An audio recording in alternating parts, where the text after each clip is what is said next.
last time we talked, we were in front of the Plaza Theater at the Atlanta Film Festival, and it was a very quick interview there, so this will be a little bit more in-depth. And, of course, at that point, I hadn't actually seen the film, and so when I wanted to tell you, I finally saw it. When I saw the film, I was just gobsmacked at how great it was. I really loved it. And I would imagine that you haven't had too many people come up to you saying anything different. I know the genesis of the project came when you got the script, and I know that in the past you've been writing your own things. Did you feel like it was a good idea to take a break from writing to sort of cleanse your palate, in some ways?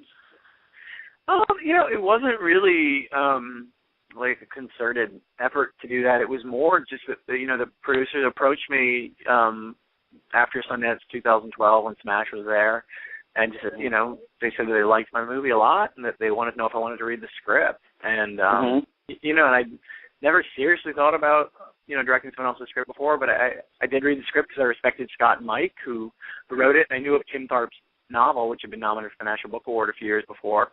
And, I just fell in love with the script and then immediately read Tim's novel and fell in love with that too. And, it was just a great story. That, I guess, is what was really exciting to me, was the fantastic story. And who cares if I wrote it or not? I like writing, yes. I like directing, and it felt very natural and easy. Yeah. Speaking to the naturalness of just the entire film feels extremely real, and never forced or in any way, shape, or form. And a lot of that is due in large part to the naturalness of your cast, particularly Miles Teller and Shailene Woodley. Can you tell me about the audition process, like how you got those two actors together, and also what specific kind of directions did you give them on set to achieve that natural quality? Well, I mean, the truth is I was a big fan of both of them before. I'd seen Shailene in The Descendants, and she read the script really early, and I knew that she was a really passionate fan of the role. So she was one of the first people I met with, and we just had the longest conversation about everything. I mean, about the character and the script story, but like really about her and her life and who she was and her point of view on the world. And I really just loved her take on it. I just thought that she completely understood the DNA of this story and of this character in a way that was so refreshing. And then, Miles Teller, I'd seen him in Rabbit Hole acting opposite Nicole Kidman, and he blew me away. I mean, it just felt like such an unbelievably mature performance. It wasn't showy. It wasn't histrionic. It was just really internal. It was a performance that really existed in the eyes, and it was a kid just dealing with grief. He felt like a regular kid who'd wandered into a Nicole Kidman film. And then I saw him again in Footloose, in the remake of Footloose, which is a completely different film, completely different performance, where he's just kind of totally goofy kid that, like, I totally recognize that kid from kids that I went to high school with. And I just loved the range of Miles. I mean, and we met, and just like with Shailene, we just hung out for hours, and I got to know him and the way that he saw the world. And really, I just loved his take on it. I mean, we had pretty much every young actor you can imagine at some point probably read for those roles, but Miles and Shailene, to me, once I met them, I couldn't imagine anyone else playing the parts. And, I hung out with the two of them. We wound up, like, going out and getting dinner and coffee, stuff like that. And just, like, their energy is so different as people, but it's so fun watching them interact with each other. And Shailene, is younger than Miles, but, she's kind of like an old soul, and Miles is just incredibly charismatic and makes everybody laugh. And, I just hope that I could kind of capture that energy on film and not get in the way of it too much. I think you definitely did do that, because it does feel like two somewhat different personalities meeting in the film, and the dynamics that are going back and forth between them, just makes the film just brilliant. Thank you. I know that you're a fan of movies like, Breaking Away and so forth. I remember at the film festival that was brought up. Yeah. What is it about? Are there some other films, first of all, that, you consider, in that same league as Breaking Away? And also, what is it specifically about those films that speaks to you? Well, I mean, I like films, I think when people say, quote-unquote, teen film or coming-of-age film, it can be really reductive.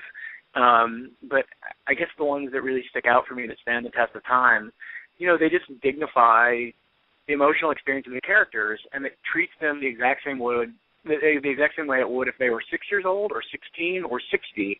And they're places that I think they're films that are aware of race and class, and where place is a big character. You watch Breaking Away in Bloomington, Indiana, there's a big character in it.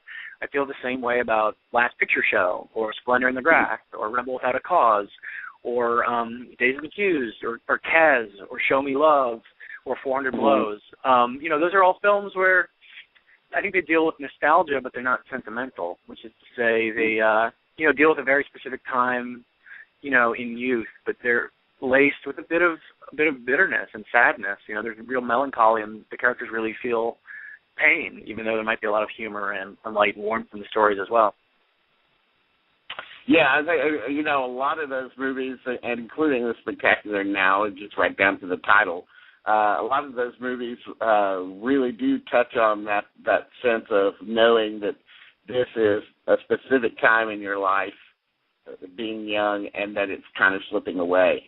Yeah, absolutely. From minute by minute, and that's a big theme in this film as well. Speaking to that is in some ways is your decision to shoot in Athens, Georgia, which is your hometown, right? Yeah. Oh yeah. It's interesting in the movie. It's not really. Is it really made clear that it's Athens? It's really kind of like said as kind of an any town, right? Yeah, I mean, it was, we didn't put any of the, I was very conscious that I didn't want to put either a lot of pop culture signifiers that would timestamp the movie as clearly, 2013 and make it age badly, but I also didn't want to have the, regional signifiers of Athens or the Southeast, the most obvious ones, here are the arches that everyone knows from UGA, or here's the REM steeple, the things that make it seem like a quote-unquote Southern movie in a way that I think can alienate. I think those are all really valid if part of what you're making a story about is the South or whatever region you're depicting. In this case, when I watch Breaking Away, I know Bloomington, Indiana a little bit, and it feels very local and lived in, but it's not, it doesn't alienate. It doesn't sort of underline that fact. It kind of, what's important there is that this is not a major city. It's not New York or Chicago or LA. It's not the middle of nowhere, but these are local kids, in a college town where there's kids that are coming in from other places that maybe have more money or different experiences, and so I mean, in using Athens as a character, it's from the point of view of a teenager. It's not a college kid that moved to Athens to go party, to go to school, to start a band. These are kids that still live in their parents' houses. They still have curfews, you know what I mean? So they're aware of these college kids having wild experiences, but they're kind of in the suburbs, and it's kind of a not huge town, and all around it there's not that much to do, but go, drink in the woods or something. That's a great scene, the sort of kegger in the woods. It's nice. And particularly their conversation that comes from that scene. It's great, that sort of ice-breaking kind of conversation that they have. I really noticed, from the first film that I remember seeing of yours, which was the short that was at the film festival that I programmed called Coming Down the Mountain, and then in some of your other films, particularly Smashed, and I noticed also there's a theme of for lack of a better term, a substance abuse kind of theme. Do you see that kind of through line in some of your films, and can you tell me what it is about that particular subject that you find interesting? Well, I guess most people I know, if I get to know them well enough or just long enough, I kind of start to recognize that everyone has baggage that they're dealing with, or has scar tissue, or has demons, or just, everybody has complicated relationship with their parents, or their ex-girlfriend, or ex-husband, or, you know what I mean, with their parents or children, however you work it out. And I think people have elaborate systems of, coping mechanisms, the way they get through the day. And I guess I find that really fascinating. No one's a blank slate. Everyone has a past. And everyone, in their own private life is probably very specific. And if you could get a glimpse at anyone, the way that they live privately, you might think they're pretty weird. And they might think the same thing about you. And, I don't come at that from a place of judgment. I just find that really fascinating. I just find human behavior really compelling. Another question I want to ask you, we already touched upon, it being shot in the South, but do you ever see yourself returning to the South to film again? And I'd also like kind of your opinion on how the South is portrayed in films, and what you think, that could be done better in that realm. Yeah, I mean, I would love to make plenty more movies in the South. I mean, I love the South. It's where I'm from. It's where my parents still live in Athens, Georgia. My sister lives in Decatur, Georgia. I have family in Florida, a lot of family in Florida. So it's what I know best. So as far as a location as a character, it's like shorthand for me, and it's kind of inside me. So absolutely, I'd love to make more stuff down there. As far as how it's depicted, I mean, I think there are filmmakers who are really great at doing regional filmmaking and doing the South, who've made a lot of films that I love. People like John Sayles or Victor Nunez or Terrence Malick or Julie Dash or Ross McElwee. I love their take on it. And then there's a lot of really horrible, totally offensive depictions of the South that really are broad stroke and kind of cliche and reduce the South to like bad accents and Civil War reenactments. Which I have very little interest or patience for because I find it insulting. So I guess, whenever I'm going to set a story in the South, I just hope to make it really specific to the experiences of characters and not make a big conceptual piece about the quote-unquote South, which I think is when you get into murky territory, when people want to try to really get at the soul of the place and they wind up just sounding like jerks. Another thing I wanted to ask about was, we've touched on this too, but just this whole with the Spectacular Now, it definitely has this amazing timeless look to it. Like this, it's not just about the fact that there's not a lot of texting going on or cell phones being seen. There's, it's obviously taking place today, but the look of the film, it's got this sort of burnished look to it, and it's also got very specific kind of art direction choices that make it seem incredibly timeless. Can you talk a little bit about how you arrived at that decision to make it look as it did, and also maybe your specific directions to your cinematographer and to your art director and so forth? Yeah, I mean, it was, it was a big conversation from the get-go with everyone, with the production designer, with the art director, cinematographer, hair and makeup, even in the casting, with music supervisor, composer, everything. It was really that, a lot of the films that I think of from, say, the earlier mid-'80s, when you rewatch them, it's so hard to not be taken out of the film by, say, music choices or by certain wardrobe, things that we're trying to capture, that probably were trying to capture the zeitgeist of the moment, but really made the film feel dated very quickly. And, the actual experience I have, or that I had growing up in Georgia, and my wife helps run a school right now, is that, kids, unless you're growing up, like, in Manhattan or L.A. or something like that, in a big city, you're not constantly wearing, like, trendy new clothes. You might be wearing hand-me-downs. You might get something from the Walmart or the mall.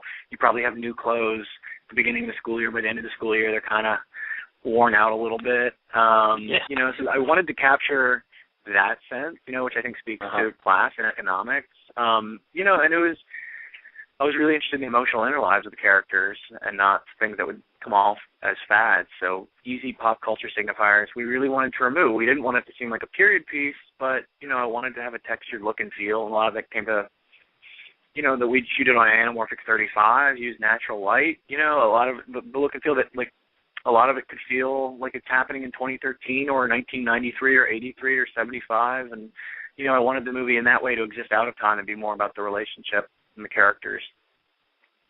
I know that didn't you say? I think I remember you saying at the film festival that it's your first film in anamorphic. Was there is that the case?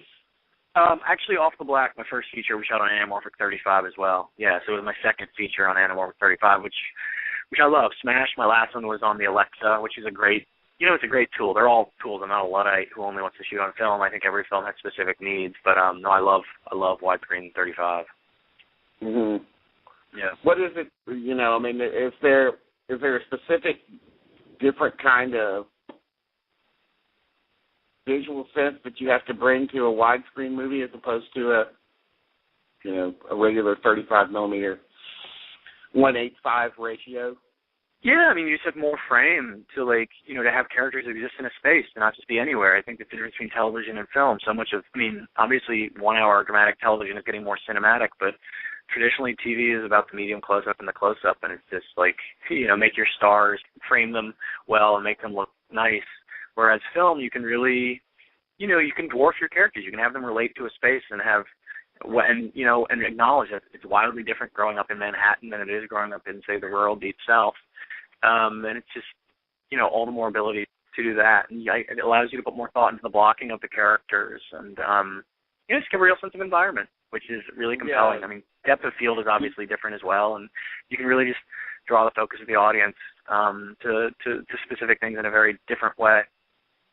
I think if I were making films, I don't think that I would ever do a film like not in widescreen. Because I just think that it immediately speaks to movies to have it in widescreen. It's just an immediate movie kind of feel to anything that you're making. So, are you able to talk about your next project yet, or do you know what that is?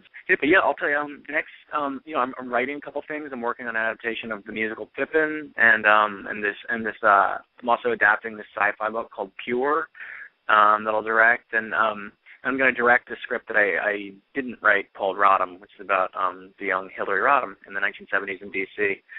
So those are kind of the things that are taking my time right now, and just trying to support the spectacular now as much as I can. I've been going to a lot of film festivals with it.